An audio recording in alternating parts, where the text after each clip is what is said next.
दोस्तों आज हमारे देश में राज्यसभा के इलेक्शन का रिजल्ट आया है और जैसा कि उम्मीद थी हम नेशनल डेमोक्रेटिक अलायंस यानी एनडीए को काफ़ी ज़्यादा सीट्स मिली है। लेकिन हम इस पूरी घटना के राजनीतिक एस्पेक्ट के बारे में बात नहीं करेंगे, हम बात करेंगे राज्यसभा के इलेक्शन के बारे में। और इस बार का इलेक्शन इतना ज़्यादा चर्चा में क्यों रहा है? देखिए, राज्यसभा हमारे देश में जो संसद है उसका ऊपरी सदन है और एक स्थायी सदन है जहाँ पे आपको विघटन लोकसभा की तरह देखने को नहीं मिलता है।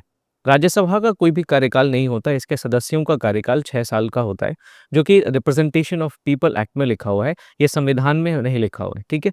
उसके बाद राज्यसभा का जो इलेक्शन होता है, वो सिंगल ट्रांसफरेबल वोट सिस्टम यानी एकल संक्रमणीय मत प्रणाली के माध्यम से होता है, जो कि एक इनडायरेक्ट तरीके का इलेक्शन होता है, जिसमें राज्य विधायिका के जो विधायक होते हैं, एमएलएज़ होते हैं, वो पार्टिसिपेट करते हैं। अब इस बार का इलेक्शन जो है, वो इसलिए भी खास था क्योंकि इसमें 2 चीज़ें हमें बहुत ही अनयूजुअल देखने को मिली।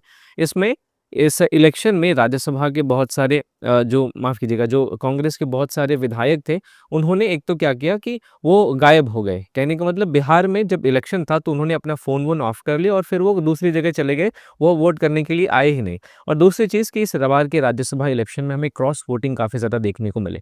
क्रॉस वोटिंग ये होता है कि जब आप अपनी पार्टी के लाइन के अगेंस्ट में जाके वोट करते हैं, किसी विपक्षी पार्टी को, तो इसको क्रॉस वोटिंग कहते हैं। और हाँ, आपको ध्यान में रखना है कि क्रॉस वोटिंग राज्यसभा के इलेक्शन में करना आपको डिस्क्वालिफिकेशन नहीं करवा सकता दल-बदल कानून के तहत।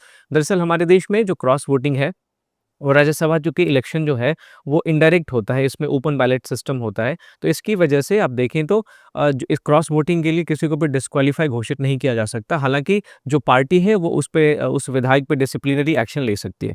तो देखने वाली बात होगी कि राज्यसभा में भी अब जब एनडीए को मजबूती मिली है तो इससे किस तरीके का हम जो हमारे देश की संसदीय व्यवस्था उस पर प्रभाव पड़ता है। अपडेट्स के लिए आप मेरे YouTube channel Rahul Sharma education को सब्सक्राइब कर सकते हैं, साथ ही साथ मुझे इंस्टा पे फॉलो भी कर सकते हैं।